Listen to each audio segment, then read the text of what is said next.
दोस्तों इस वीडियो में हम आज बात करेंगे गोडॉक्स की दो फ्लैश के बारे में। एक है 685-2 और दूसरी है 863। पहली फ्लैश 685 जो है थोड़ा सा बजट कॉन्शियस लोगों को ध्यान में रख के डिज़ाइन किया गया है और दूसरी फ्लैश जो है थोड़ा सा प्रो लेवल लोगों के हिसाब से डिज़ाइन की गई है।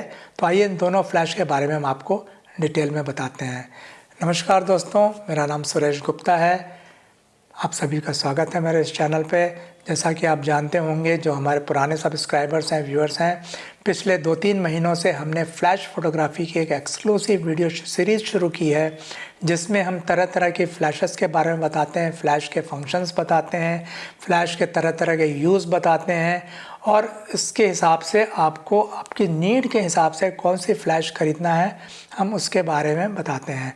तो इस वाले वीडियो में अभी हम आपको मार्केट में जो बहुत ज़्यादा पॉपुलर दो फ्लैश हैं, गोडॉक्स की 685-2 और गोडॉक्स की V863, इसके बारे में बात करेंगे। इसको बात करने से पहले हम थोड़ा सा आपको गोडॉक्स का इतिहास बताना चाहेंगे कि अगर आपने देखा होगा तो 2015 से पहले गोडॉक्स बहुत ज़्यादा कुछ सुनने में नहीं आता था। उसके पहले जितने भी मैन्युफैक्चरर्स होते थे, जैसे कैनन है, नाइकॉन है, सोनी है, ये सब अपने अपने ब्रांड के लिए फ़्लैश खुद बनाते थे। डेडिकेटेड फ्लैश आती थी। इसकी जो TTL फ्लैश है वो मार्केट में बहुत ज़्यादा पॉपुलर थी, तो हर ब्रांड अपने लिए अलग से फ्लैश बनाता था। लेकिन फर्स्ट टाइम जो है 2015 के आसपास गोडॉक्स ने सभी ब्रांड्स के लिए अलग अलग डेडिकेटेड फ्लैश बनाना शुरू किया। तो उसी समय जो है 685 नाम से एक budget conscious budget friendly flash बनाया गया था और 860 के नाम से एक प्रो लेवल की फ्लैश बनाई थी, जो बाद में समय के साथ साथ 2015 के बाद 2020-22 के आसपास 685 का सेकंड वर्जन आया, 685-2, और धीरे धीरे 2021-22 के आसपास 860 का थर्ड वर्जन आया, 863। तो सबसे पहले मैं बात करूंगा कि 685 में क्या क्या फीचर्स हैं जो आपके लिए काम आएंगे। तो गोडॉक्स की 685 फ्लैश में अगर आप पाएंगे कि जितनी भी ज़रूरत की एक रिक्वायरमेंट होती है किसी भी एक फ़ोटोग्राफ़र के लिए, वह सब कुछ इसके अंदर अवेलेबल है। इसके अंदर अगर आप देखेंगे तो मैनुअल सेटिंग है, पावर सेटिंग है, आप पावर 1 से लेके फुल से लेके 1/128 तक इसको चेंज कर सकते हैं। उसके बाद इसमें TTL सेटिंग है, उसके बाद इसमें मल्टी मोड दिया हुआ है, इसके अंदर स्लेव है, S1 S2 है, यानी कि फ्लैश से रिलेटेड जितने मोड्स होते हैं वो सब हैं। और उसी के साथ साथ इसमें जो है 2.4 GHz का एक वायरलेस ट्रांसमीटर भी दिया हुआ है। तो आप इस फ्लैश को एज ए HSS फ्लैश भी यूज़ कर सकते हैं। उसके लिए रिमोट आपको ट्रिगर अलग से लेना पड़ेगा, लेकिन एक प्रोफेशनल फ़ोटोग्राफ़र की जितनी भी ज़रूरत होती है वो सब कुछ इसमें मौजूद है। अब बात करेंगे कि फिर इसकी कीमत जो है आपकी 863 से कम क्यों है। तो बेसिकली 863 में छोटा सा फ़र्क है, या कह सकते हैं बड़ा फ़र्क ये है कि उसके अंदर लिथियम आयन बैटरी इन्होंने देना शुरू किया है। मतलब आप रिचार्जेबल बैटरी है गोडॉक्स V1 863 में, तो उसमें आपको फुल एक चार्ज पे आप करीब 400-500 तक पिक्चर्स ले सकते हैं। वेयर एज आपकी जो गोडॉक्स की जो 685-2 है, इसमें आपको 2A साइज़ की 4 पेंसिल सेल डालना पड़ती है।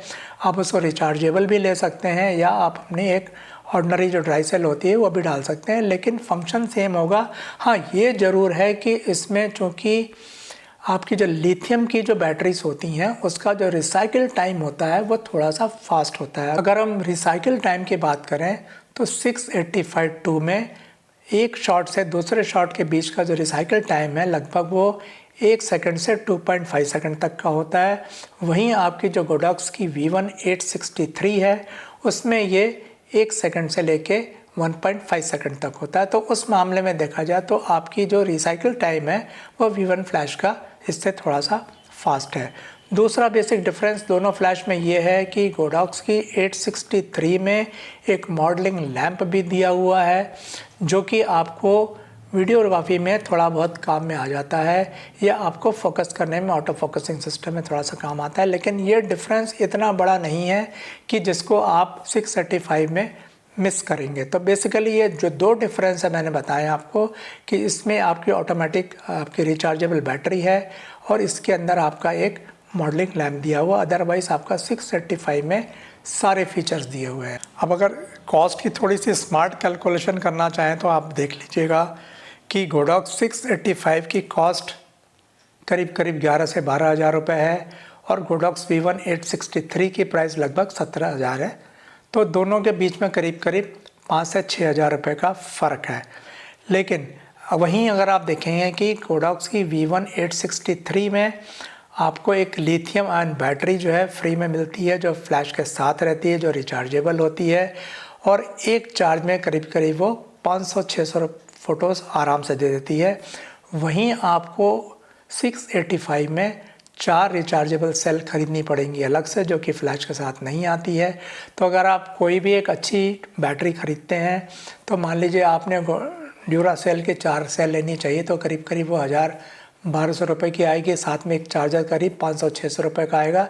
तो ये समझ लीजिए कि करीब करीब 2000 रुपये का आपका एक एडिशनल कॉस्ट होता है 685 के साथ में। तो मतलब वो जो 11-12 हज़ार की जो कॉस्ट है वह इफेक्टिवली आपको करीब करीब 14 हज़ार की पड़ती है। तो ये आपका अपना विज़न रहेगा कि आपको अपने बजट के हिसाब से कौन सी फ़्लैश ख़रीदनी है। आज आप पैसे बचा सकते हैं, जो आप पैसे बचाएंगे उस पैसों में जो आपके पास 4-5 हज़ार रुपये बच रहे हैं उसमें अगर आप चाहें तो एक ट्रिगर भी अलग से ले सकते हैं, जो कि हार्डली 4-4.5 हज़ार रुपये का आता है। तो डेफिनेटली आपका 635 फ्लैश प्लस अगर आप एक ट्रिगर और ले लेते हैं तो ये आपकी फ़्लैश आपके गोडॉक्स V1 863 से ज़्यादा स्मार्ट फ्लैश हो जाएगी। टोटल विजडम आपका है, चॉइस आपकी है, आप जिस तरह से चाहें उस तरीके से आप अपना परचेज़ कर सकते हैं। मैं सिर्फ आपको एक यही चीज़ बताना चाहता हूँ कि दोनों ही फ्लैश की परफॉर्मेंस में किसी तरह का कोई फ़र्क नहीं है। आपकी फ़ोटोग्राफी की क्वालिटी में इससे कोई फ़र्क नहीं आएगा। दोनों फ्लैश का गाइड नंबर बिल्कुल बराबर है। दोनों फ्लैश का जो जूम का जो थ्रो है दोनों ही करीब 20 से लेकर 200 mm तक का जूम थ्रो है इसका। तो लाइट बिल्कुल बराबर तरीके से स्प्रेड होती हैं, तो आपको उसमें किसी तरह का दोनों फ्लैश में कोई डिफरेंस नहीं मिलेगा। जो बेसिक डिफरेंस मैंने बताया वो बेसिक डिफरेंस ये है कि इसमें आपकी एक मॉडलिंग लैंप है V1 में, V1 863 में, और एक आपकी रिचार्जेबल बैटरी है। That's all. इसके अलावा इस फ्लैश में कोई डिफरेंस नहीं है। तो चॉइस इज़ टोटली योर्स। मैं सभी बिगिनर्स को सजेस्ट करूंगा कि आप, चूँकि ये लो बजट की फ़्लैश है 685-2, तो आप शुरुआती कैरियर में अपने 685-2 ले लीजिए और इससे आपका सभी तरह का काम होगा। और अगर थोड़े से पैसे बच जाते हैं तो एक आप इसका ट्रिगर और ले लीजिए। ट्रिगर ले लेंगे तो आपको जो इस तरह की जो HSS फोटोग्राफी होती है या इसको एक फिल इन फ्लैश की तरह से आपको यूज़ करना हो, ऑफ कैमरा फ्लैश यूज़ करना हो, तो इस कैमरे के साथ में इसको बहुत अच्छे से यूज़ कर पाएंगे। तो उस तरह का डिसीजन आप ले सकते हैं। तो दोस्तों उम्मीद करते हैं कि आपको दोनों फ्लैश के बीच का डिफरेंस समझ में आ गया होगा। आप अपने तरीके से, आपकी जो भी कन्वीनियंस हो, आपका जो भी बजट हो, उसके हिसाब से अपने मनपसंद की फ़्लैश खरीद सकते हैं। तो दोस्तों इस वीडियो को यही ख़त्म करते हैं। अगर आपको ये वीडियो पसंद आया हो तो इसे लाइक ज़रूर कीजिएगा। अगर आपको लगता हो कि ये इन्फॉर्मेशन आपके दूसरे दोस्तों को भी काम आएगी तो उनसे शेयर भी कीजिएगा। अगर आपने चैनल सब्सक्राइब नहीं किया हो तो चैनल सब्सक्राइब ज़रूर कर लीजिएगा, क्योंकि फ़्लैश फ़ोटोग्राफी से रिलेटेड अभी कम से कम हम 10-12 वीडियोस और बनाएंगे, जिसमें आपको बहुत सारी जानकारियाँ इस तरह की छोटी छोटी मिलेंगी जो हो सकता है कि आपको किसी और प्लेटफॉर्म पर ना मिलती हों। तो दोस्तों आपसे विदा लेना चाहेंगे। मिलते हैं अगले वीडियो में किसी नए टॉपिक के साथ। तब तक के लिए नमस्ते, जय हिंद।